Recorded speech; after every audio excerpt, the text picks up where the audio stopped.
and I've come to ask your forgiveness. What if I told you some of the scariest films of the 1970s were not attacked by critics first, but by churches? Not because they were sloppy, not because they failed, but because they hit a nerve, right in the middle of belief, fear, and control. Halfway through this list, you will start noticing a pattern that explains why these movies were not just hated. They were threatening, and by the end, you might see the decade very differently. Number 15. The Brotherhood of Satan. 1971. This movie does not scream at you. That is why it worked. The Brotherhood of Satan opens quietly. Too quietly. A family drives into a desert town that feels empty, but not abandoned.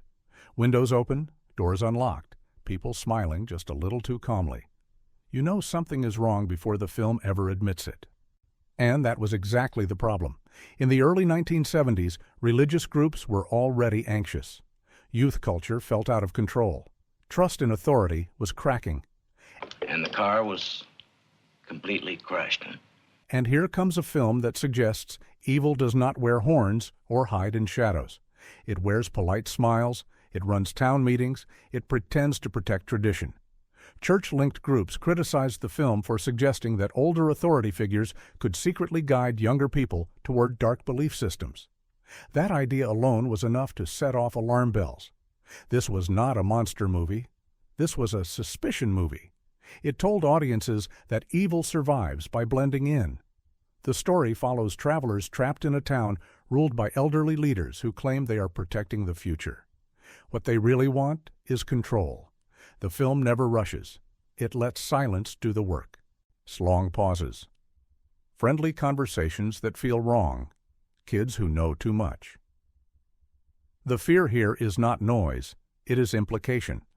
At the time, several local groups urged people to avoid the film, calling it spiritually misleading and dangerous for younger viewers.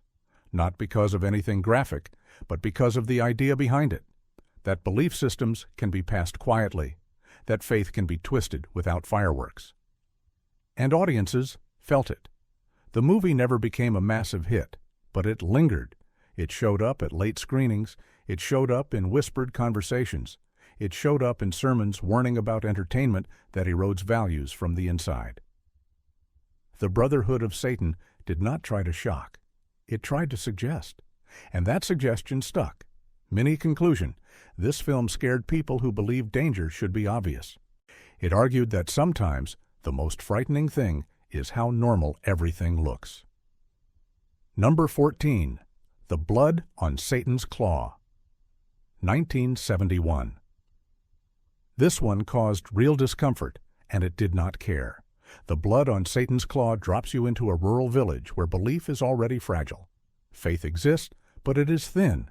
Authority is present, but weak. When strange events begin, no one is ready. And that was the spark that made religious groups furious. The film suggests that belief alone is not protection. From the start, the tone is unsettling. The land feels wrong. The people feel unsure. Children begin behaving strangely, not loudly, not dramatically. James III, God bless him and keep him in exile. Quiet changes, small rituals, whispers, shared looks. This movie does something churches absolutely hated in the 1970s. It shows religious authority as confused, delayed, sometimes powerless. When danger spreads, it spreads faster than belief can contain it. That idea did not sit well. Religious groups criticized the film for portraying a world where belief is not enough to stop darkness. They argued it blurred lines between folklore and faith in a way that felt disrespectful. Some regions cut scenes, others restricted showings. Not because of images, but because of message. The message was simple and disturbing. If belief is weak, something else fills the gap. The story builds slowly. A community fractures as fear takes root. Adults lose control. Young people become leaders of something they barely understand. The film avoids clear answers. It does not explain everything. It lets uncertainty breathe. And uncertainty was dangerous. Audiences at the time were divided. Some called it dull, and others could not stop thinking about it. The film gained a reputation as something you were warned about before watching. That warning became part of its power. Visually, it is earthy and grounded. No flashy tricks, just soil, wind, and unease. It feels ancient, like something pulled from a forgotten story people were not supposed to repeat. Mini conclusion. The blood on Satan's claw frightened institutions because it suggested belief can fail. And when belief fails, fear does not ask permission. Number 13, Mark of the Devil, 1970. This movie did not want permission, and the church absolutely noticed. Mark of the Devil arrived right at the start of the decade, before audiences were even used to how far horror was about to go. It framed itself as a historical tale about fear and belief gone wrong.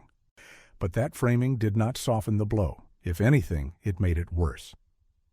You it was who led two of our brothers. The story takes place in a village where religious authority has become law without balance. People are judged not by proof, but by rumor. Accusation becomes a tool. And once that tool is picked up, no one is safe from it. That was the problem. Religious organizations criticized the film for portraying faith leaders as cruel and self-serving, not misguided, not mistaken, but actively dangerous when left unchecked. The film suggests that fear can be dressed up as righteousness, and once that happens, harm follows quickly. Audiences were warned before screenings. Some theaters handed out notices. Others refused to show it at all. The reputation traveled faster than the film itself. People came not just to watch, but to test themselves. Could they sit through something they were told was wrong to see? The film leans hard into discomfort. Long scenes stretch tension. Authority figures speak calmly while doing terrible things. There is no musical relief, no humor to cut the edge, just pressure. What made the backlash louder was not any single moment. It was the idea underneath it all. That belief, when mixed with power and fear, can become something unrecognizable. That tradition does not always protect. Sometimes it traps. Church groups argued that the film damaged trust in religious leadership. And that argument landed because the movie does not offer easy answers. It does not say belief is false.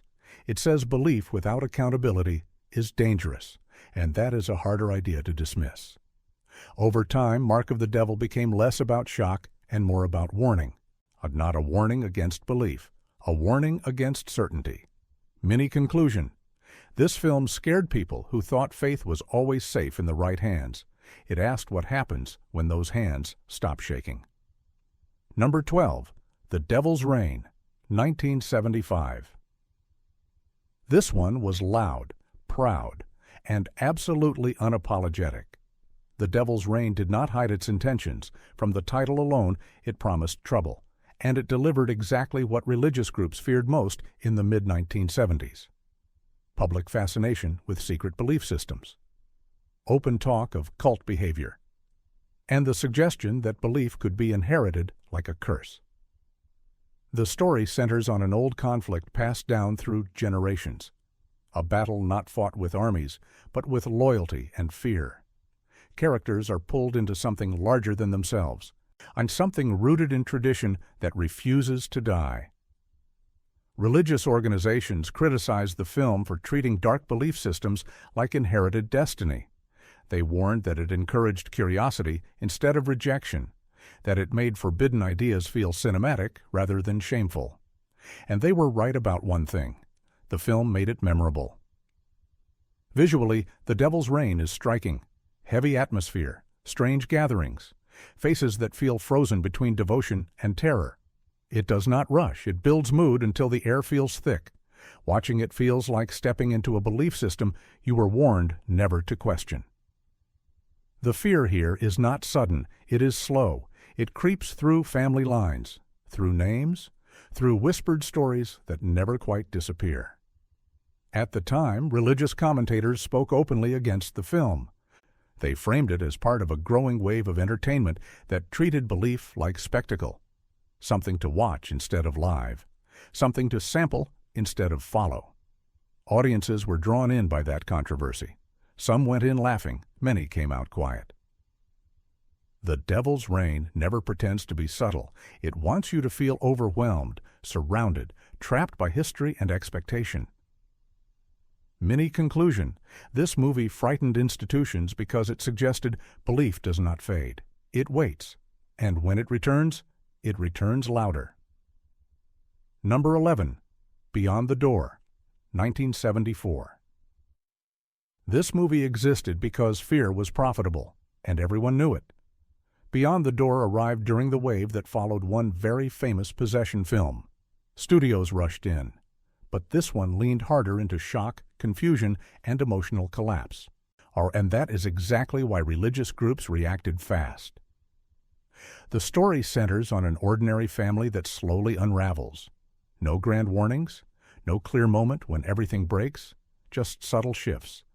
A voice that sounds wrong, a presence that feels invasive, a home that no longer feels safe. Church groups criticized the film for turning spiritual struggle into spectacle. Their argument was simple. This was not reflection. This was exploitation. They warned that the movie treated belief like a toy and fear like entertainment. And yet people watched. What made Beyond the Door unsettling was not its budget or polish. It was the way it mixed domestic life with spiritual threat. Kitchens, bedrooms, quiet conversations, spaces meant for comfort becoming unstable. The film does not explain itself well. That confused critics. But confusion was part of the fear. Viewers were never fully grounded. Scenes jump emotionally. Characters react before understanding. That sense of imbalance mirrored the anxiety of the decade. Religious voices argued that the film encouraged curiosity about things better left alone, that it blurred moral lines instead of reinforcing them. Some groups called for boycotts. Others simply warned families to stay away. The controversy only helped. Audiences went in expecting something forbidden. That expectation sharpened every moment. The movie became something you were not supposed to watch, which meant people absolutely did. Beyond the Door does not age as gracefully as some others on this list, but its impact matters. It represents the moment when fear crossed into homes, when belief-based horror stopped being distant and became personal. Mini conclusion. This film scared people not because it was polished, but because it suggested fear could live right next to routine. And once fear moves in, it does not need permission. Number 10. The Sentinel, 1977. This one felt like an accusation. The Sentinel tells the story of a woman who moves into a building that should feel safe. It does not. From the beginning, something feels off. Neighbors behave strangely. Silence stretches too long. The walls feel like they are listening. The twist angered religious groups immediately. The film suggests that faith is not always comforting, that sometimes it is frightening. That belief can guard something terrible instead of protecting people from it. Our church groups criticized the film for turning sacred duty into a burden, for portraying belief as something heavy, something isolating, something that demands sacrifice without explanation. The story unfolds slowly, almost casually. There are no big announcements, just unease, a sense that something important is being hidden in plain sight. And when the truth emerges, it reframes everything that came before it. What bothered institutions was not the imagery. It was the implication. That belief can trap people into roles they never chose. That devotion can become obligation. That protection can feel like punishment. The Sentinel arrived at a time when audiences were questioning authority everywhere: government, media, institutions. This film slipped into that conversation quietly, using horror instead of speeches. Our religious critics argued it weakened respect, that it made sacred responsibility look grim and joyless, that it replaced hope with dread. But audiences felt something else. They felt tension, they felt sympathy, they felt the exhaustion of carrying something too big alone. The film gained a reputation as unsettling rather than shocking, something that sticks, something that makes you rethink what safety means. Mini conclusion. The Sentinel frightened institutions because it asked a dangerous question. What if belief is not always light? What if sometimes it is weight? Number 9. Race with the Devil, 1975. This one turned paranoia into fuel. Race with the Devil starts as a road trip.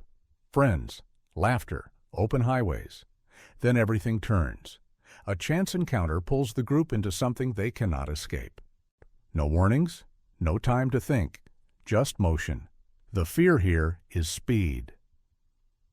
Religious groups criticize the film for suggesting hidden belief systems could exist anywhere, not in distant places, not in dark corners, but along highways, in gas stations, in towns you pass through without stopping. That idea hit a nerve. The movie suggests danger is not announced. It does not wear signs. It blends into everyday life. People you wave to, people you trust, people who smile back. Church voices argued that the film promoted suspicion, that it made viewers distrust communities, that it replaced faith with fear of neighbors. But the fear already existed. The film taps into the mid-70s anxiety about mobility. People moving more, trusting less. The idea that you could cross paths with something you were never meant to see. The pacing is relentless. And once it starts, it does not slow down. That constant movement mirrors the panic of realization. Once you see something you cannot unsee, running feels like the only option. The controversy around the film only amplified its message. If danger could be anywhere, then warning people not to watch only made it feel more real. Race with the Devil does not offer comfort. It does not resolve neatly. It leaves you unsettled, watching the road differently. Mini conclusion. This movie terrified institutions because it suggested belief systems do not stay contained. They travel, they follow, and sometimes they choose you. Number 8. To the Devil. A Daughter, 1976. This film walked straight into controversy and did not blink. To the Devil. A daughter arrived when religious anxiety was already high. Thank you, sister. Stories about secret belief systems were everywhere. Talk shows, news segments, worried parents. This movie took all of that tension and poured it into one focused idea. What happens when belief becomes obsession? The story follows a young girl pulled into a hidden world shaped by ritual and control. Adults argue over her future, not her happiness, not her safety, her purpose. That framing alone made religious groups furious. They accused the film of turning belief into manipulation, of showing faith not as guidance, but as possession. They warned that it encouraged fear instead of trust, that it made spiritual authority look cold and calculating, and that criticism landed because the movie never softens its stance. The adults in this story speak calmly. They explain everything. They sound reasonable. That is what makes it unsettling.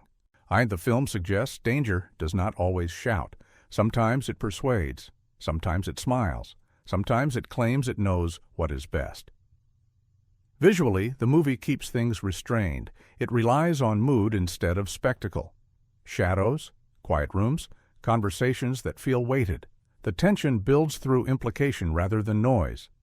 At the time, religious commentators warned audiences that the film blurred moral boundaries, that it treated belief like a secret society instead of a source of comfort. Some groups urged theaters not to show it at all. The result was predictable. Curiosity exploded. Audiences came in already tense, already primed to look for meaning. Every scene felt loaded. Every pause felt intentional. The movie became less about fear and more about control. Who decides what belief should look like? Who gets to choose? Why, that question is what truly scared institutions. Mini conclusion, this film was not afraid to suggest that belief can be used as leverage, and once belief becomes leverage, no one is really safe. Number 7. The Omen, 1976. This one changed everything. The Omen did not arrive quietly. It landed like a warning siren. From its first scenes, it presents a world where destiny feels fixed and fear feels unavoidable. Religious groups reacted instantly and loudly. They warned that the film encouraged paranoia, that it turned belief into dread, that it suggested evil was inevitable rather than avoidable. The story follows a powerful family slowly realizing something is wrong. Not wrong in a small way, wrong in a way that rewrites everything they believe about protection, innocence, and fate. What unsettled institutions was the film's confidence. It does not ask permission. It does not debate. It presents its ideas as facts within its world. That certainty made it feel dangerous. Religious leaders criticized the movie for using sacred ideas as shock tools, for transforming belief into suspense, for making faith feel fragile instead of strong. But audiences felt the opposite. They felt pulled in. The film is tightly paced, cleanly shot, emotionally sharp. It builds dread through suggestion rather than chaos. Every strange moment feels earned. The fear comes from inevitability, the sense that no amount of power or belief can stop what is coming. That idea hit hard in the mid-1970s. Trust in systems was already shaken. The Omen tapped into that unease and amplified it. Some churches urged people not to see it. Others discussed it openly as an example of harmful entertainment. Either way, it became unavoidable. The film did more than scare. It reframed religious horror as mainstream, polished, serious, something you could not dismiss as fringe. Mini conclusion. The Omen frightened institutions because it made fear feel orderly, calm, certain, and certainty is powerful. Number 6. Suspiria, 1977. This one did not argue. It overwhelmed. Suspiria is not a film you watch casually. It is loud, bright, disorienting. From the first moments, it feels unreal. Colors clash, music presses in, nothing feels safe.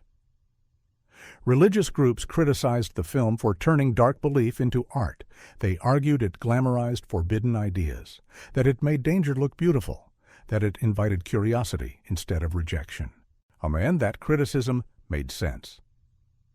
The story follows a young dancer arriving at an academy that hides something ancient. Rules exist, but no one explains them. Authority figures deflect. Tell you is that your room here isn't free yet. Questions are discouraged. The environment itself feels hostile.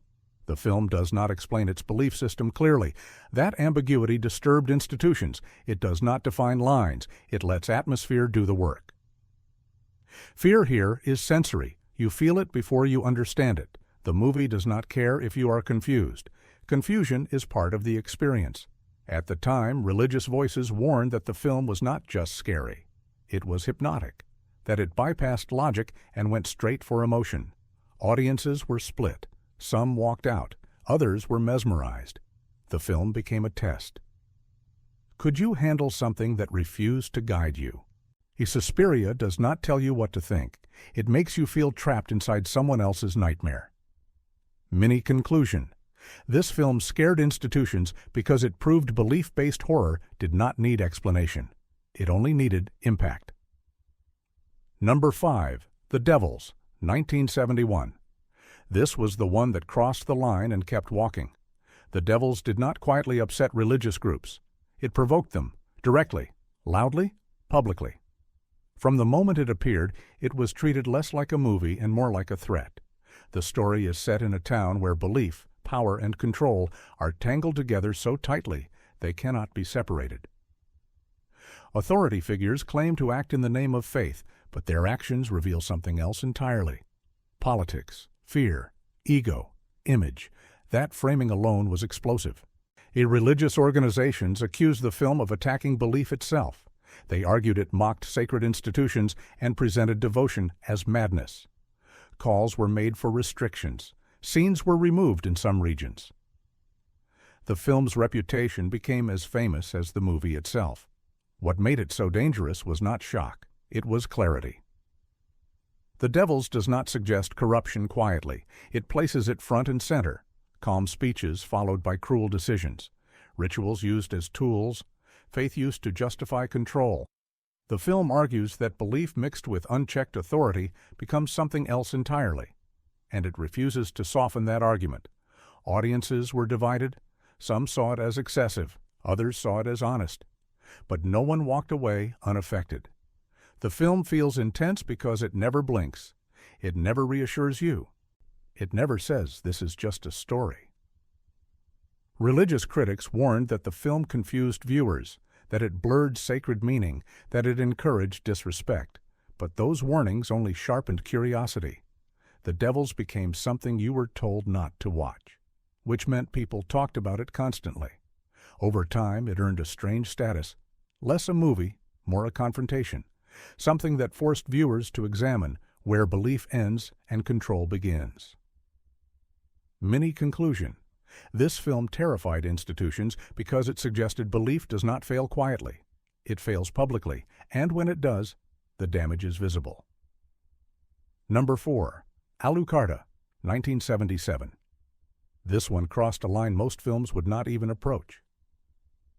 Alucarda did not come from a major studio trying to be careful. It came in loud, raw, and confrontational. And religious groups noticed immediately. This film was not subtle. It was aggressive in its imagery, its themes, and its attitude toward authority inside sacred spaces. The story follows two young girls sent to live in a strict religious institution. From the beginning, control is absolute. Rules are rigid. Emotion is discouraged. The environment is meant to purify. Instead, it suffocates. Religious groups reacted strongly to how the film portrayed spiritual authority. Leaders are shown as harsh, distant, and more concerned with obedience than care. Faith is framed as discipline first, compassion second. That framing caused outrage. The movie suggests repression creates cracks, and those cracks let fear rush in. What disturbed critics most was not any single moment. It was the tone. Alucarda treats belief as something imposed rather than chosen. The girls are not guided. They are managed, watched, corrected. That atmosphere becomes unbearable. The film builds like a pressure chamber.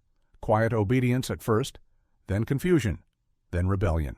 Not loud rebellion, emotional rebellion, the kind that grows when nothing is explained and everything is punished. Church voices accused the film of turning sacred life into horror, of suggesting belief institutions create the very chaos they claim to prevent. Some called it deeply irresponsible. Others said it was deliberately provocative. They were not wrong about that. Alucarda does not apologize. It does not soften. It presents faith as something that must be questioned, or it becomes dangerous. That idea alone was enough to earn condemnation. Audiences were split. Some dismissed it as extreme. Others felt deeply uncomfortable in a way that lingered long after the film ended. It gained a reputation as something you were warned about before watching, and that warning became part of its legacy. Mini conclusion. This film frightened institutions because it suggested control without understanding leads to collapse, and once collapse starts, belief cannot contain it. Number 3. The Wicker Man, 1973. This one did not shout. It smiled. The Wicker Man follows a deeply faithful officer sent to a remote island. From the start, belief is the focus. His belief, their belief, and the uncomfortable space between them. Religious groups objected strongly to the film's premise. It presented belief systems as competing forces rather than absolute truth. That alone was enough to spark outrage. The film never mocks belief outright. Instead, it places beliefs side by side and lets tension grow. Songs, rituals, traditions, all treated with unsettling calm. What bothered institutions was balance. The movie does not tell you which belief is correct. It lets conviction become rigidity. It lets certainty become vulnerability. As the story unfolds, isolation becomes pressure. The officer clings to belief as protection. The islanders treat belief as culture. Neither bends. The ending shocked audiences, but the discomfort begins long before that. Every interaction feels slightly off. Polite, cheerful. Wrong. Religious leaders warned that the film confused moral clarity, that it treated belief as relative, that it suggested faith could blind rather than guide. Audiences felt something else, and they felt tension, unease, a slow tightening of dread that never releases. The Wicker Man gained status not through fear, but through thought. It lingered, it asked questions and refused to answer them. Mini conclusion. This film scared institutions because it suggested belief is powerful. And power, when unexamined, can lead anywhere. Number 2. The Amityville Horror, 1979. This one felt too close to home, and that is why it exploded. The Amityville Horror arrived at the end of the decade, right when fear had already settled into everyday life. This was not about distant places or secret groups. This was about a house, a normal house, the kind people dream about owning. Religious groups reacted fast. Some warned that the film encouraged superstition. Get a couple of beers and go outside and play? Others argued it blurred belief with entertainment. Yet the loudest concern was simple. It made people afraid of their own homes. The story follows a family moving into a new space full of hope. Slowly, that hope erodes. Small changes first. Mood shifts, sleepless nights, tension with no clear cause. The film lets fear build through routine. That routine was the danger. Religious leaders worried that the movie suggested belief could not protect private life, that sacred space could be invaded, that prayer and trust might not be enough. That message cut deep. The film presents fear as domestic, not loud, not dramatic, quiet, persistent, familiar, the kind of fear that creeps into breakfast conversations and bedtime rituals. Audiences felt it immediately. The marketing pushed the idea that this story was rooted in reality. That framing made everything heavier. Viewers argued about it openly, and some dismissed it. Others could not shake it. Church discussions followed. Sermons referenced it. Warnings were issued. Some framed the film as a test of faith. Others called it irresponsible, but the movie kept playing. The Amityville Horror became part of culture because it tapped into something universal. The fear that safety is fragile, that comfort can be temporary, that belief does not always explain everything. Mini conclusion. This film frightened institutions because it suggested fear does not need distance. Sometimes it lives at your address. Number 1. The Exorcist, 1973. This is the one they truly tried to stop. The Exorcist did more than scare people. It changed conversations. It pushed belief into public debate. It forced religious institutions to respond openly, often urgently. Warnings came from pulpits. Discussions aired on television. Some praised it. Many condemned it. The concern was not just fear. It was influence. The story is grounded, calm, almost procedural. That realism made everything feel possible. The film treats belief seriously, but it also treats fear seriously. There is no comfort zone. Religious groups worried about how the film affected viewers emotionally. Reports of people leaving screenings shaken only fueled the reaction. The movie did not stay on screen. It followed people home. What made it dangerous was balance. The Exorcist does not mock belief. It does not glorify fear. It presents both with weight. That neutrality made it hard to control the narrative. Some religious voices argued it strengthened belief. Others said it turned sacred struggle into spectacle. That disagreement kept the film alive in conversation for years. Audiences felt drawn into something serious, not thrilling, serious. The pacing is deliberate, the performance is grounded, nothing feels exaggerated. That seriousness made the fear linger. The Exorcist became more than a movie. It became a reference point, a dividing line, before and after. Mini conclusion. This film scared institutions because it proved belief-based horror could not be dismissed.